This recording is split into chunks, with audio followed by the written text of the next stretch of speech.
دوستو کسی گاؤں میں ایک مسجد کا امام تھا۔ فجر کی اذان دی اور ایک کونے میں جا کر بیٹھ گیا۔ بیٹھتے ہی امام صاحب کو نیند آ گئی۔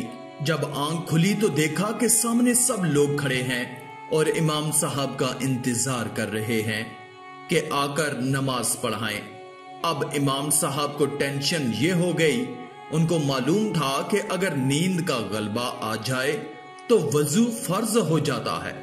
اب انہوں نے سوچا کہ اگر میں ابھی وضو کرنے جاؤں گا تو یہ سب لوگ میرے بارے میں کیا سوچیں گے، یہ کیسا امام ہے۔ ابھی جماعت کا ٹائم ہونے لگا ہے اور اسے ابھی وضو یاد آ رہا ہے۔ تو اسی شرم و شرمی میں اور گھبراہٹ کے عالم میں امام صاحب نے بغیر وضو کے نماز پڑھا دی۔ نماز پڑھ کر جب گھر جانے لگے تو ان کو بڑی ٹینشن ہوئی اور کہنے لگا کہ آج میں نے بہت بڑا گناہ کر دیا ہے اور میرے پر اللہ کی طرف سے کوئی ایسا عذاب آئے گا، یا پتھر برسیں گے، یا کوئی نہ کوئی ایسی بیماری لگ جائے گی، یا کوئی نہ کوئی حادثہ، یا کچھ نہ کچھ جو ہے وہ میرے ساتھ برا ہوگا۔ خیر اسی کشمکش میں گھر گئے، رات ہو گئی، سو گئے۔ صبح کو پھر سے وہ مسجد میں آئے، پھر فجر کی اذان دی اور اس بار جان بوجھ کر سو گئے۔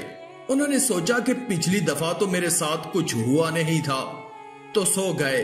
آنکھ کھولی، پھر اٹھ کر ویسے ہی نماز پڑھا دی۔ لیکن اس بار نماز پڑھانے کے بعد امام صاحب بڑی ٹینشن میں تھے کہ لاسٹ ٹائم تو میں نے انجانے میں یہ حرکت کر دی تھی، لیکن اس بار تو میں نے جان بوجھ کر بغیر وضو کے نماز پڑھا دی۔ اب تو میرے پر اللہ کا عذاب آئے گا کہ میں اسے برداشت نہیں کر پاؤں گا۔ وہ صاحب ڈر کے مارے کانپتے رہے۔ انہوں نے سوچا کہ اس بار تو میں نے جان بوجھ کر بہت بڑا گناہ کر دیا ہے، تو اللہ کی طرف سے میرے اوپر بڑا ہی خطرناک عذاب آئے گا اور میرا پورا گھر برباد ہو جائے گا۔ اسی کشمکش کے عالم میں امام صاحب جب گھر پہنچے تو بیوی کے ساتھ کچھ وقت گزارا۔ صبح ہوئی، جب فجر کا وقت ہوا تو امام صاحب کے اوپر غسل فرض ہو چکا تھا۔ اب انہوں نے سوچا کہ یار سردی کا موسم ہے، پانی بھی ٹھنڈا ٹھنڈا ہوگا اور کون صبح صبح نہائے۔ ویسے بھی تو میں نے بغیر وضو کے نماز پڑھائی ہے، آج بغیر غسل کے بھی پڑھا کے دیکھ لیتے ہیں کیا ہوتا ہے۔ وہ مولوی مسجد میں پہنچا تو اس نے بغیر غسل کے نماز پڑھا دی۔ اب جب پڑھا رہا تھا تو اس کے دل میں یہ بات آئی کہ آج تو میں نے گناہ کی انتہا کر دی ہے، تو مجھ پر جو ہے اللہ کی طرف سے بڑا خطرناک عذاب آئے گا۔ لیکن وہ جب نماز پڑھ کر فارغ ہوا تو اس پر کوئی عذاب نہ آیا، تو اس نے سوچا کہ یار توبہ، نعوذ باللہ، اللہ تو ہے ہی نہیں۔ اس نے سوچا کہ جب میرے اوپر کوئی عذاب نہیں آیا، میں نے اتنی غلطیاں کی، میں نے اتنے گناہ کیے، تو اس کا مطلب ہے کہ دین اسلام تو نعوذ باللہ کچھ ہے ہی نہیں۔ تو اس نے سب سے پہلا کام کیا کیا؟ اس نے دین اسلام سے اپنا نام باہر کر دیا، تو وہ ناستک ہو گیا۔ جب یہ بات گاؤں والوں کو پتا چلی تو وہ لوگ آئے اور انہوں نے پوچھا کہ آپ تو ادھر کی مسجد کے امام تھے اور ہم نے سنا ہے کہ آپ نے جو ہے دین اسلام سے اپنا نام خارج کروا دیا ہے۔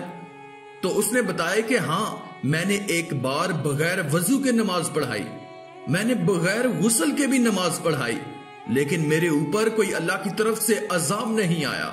اس لیے میں نے سوچا کہ جب کوئی عذاب آ ہی نہیں رہا تو اس کا مطلب ہے کہ توبہ، نعوذ باللہ، اللہ تو ہے ہی نہیں، اس لیے میں نے اپنا نام دین سے نکلوا دیا ہے۔ تو انہوں نے کہا کہ مولوی صاحب آپ پر کوئی عذاب نہیں آیا؟ مولوی بولا نہیں، کوئی عذاب نہیں آیا۔ تو ان لوگوں نے کہا کہ یہ عذاب کیا کم ہے کہ اللہ پاک نے تم کو اپنے دین سے ہی باہر کر دیا ہے؟ اگر تمہارے ساتھ کوئی حادثہ ہوتا، تمہاری ٹانگ ٹوٹ گئی ہوتی، تمہارا ہاتھ ٹوٹ جاتا، یہ تو تمہارے اوپر بہت چھوٹا سا عذاب تھا، لیکن یہ کیا کم عذاب ہے کہ اللہ نے تم کو اپنے دین سے، اپنے قرآن سے، اپنے پیارے نبی سے، روزوں سے، نمازوں سے، جنت سے، ہر چیز سے دور کر دیا ہے۔ یہ کیا تم پر چھوٹا عذاب ہے؟ دوستو کہنے کی بات صرف اتنی ہے کہ اس طریقے کے لوگ اگر یہاں دین میں رہتے تو انہوں نے دین کو بدنام کرنا تھا، اسلام کو بدنام کرنا تھا، اور اللہ پاک اپنے دین سے اس طرح کے کچرے اور گندگی کو اٹھا کر باہر پھینک دیتے ہیں۔ تو ایسے لوگوں کے بارے میں آپ زیادہ سوچیں نا، یہ دین اسلام کا وہ کچرا ہے، اگر یہ دین میں رہتے تو وہ اسلام کو نقصان پہنچاتے، اس لیے اللہ نے اس گندگی کو دین اسلام سے باہر پھینک دیا ہے۔ وسیم رضوی یہ ایسی گندگی تھی جس نے دین اسلام کو چھوڑ کر ہندو مذہب کو جوائن کر لیا تھا۔ اللہ ہدایت عطا فرمائے، آمین یا رب العالمین۔ آج کی اس ویڈیو میں تھا بس اتنا ہی۔ مزید ویڈیوز حاصل کرنے کے لیے ہمارے اس چینل کو سبسکرائب کر دیں اور ساتھ میں موجود بیل کے آئیکن کو دبا کر آل پر کلک کر دیں۔ شکریہ۔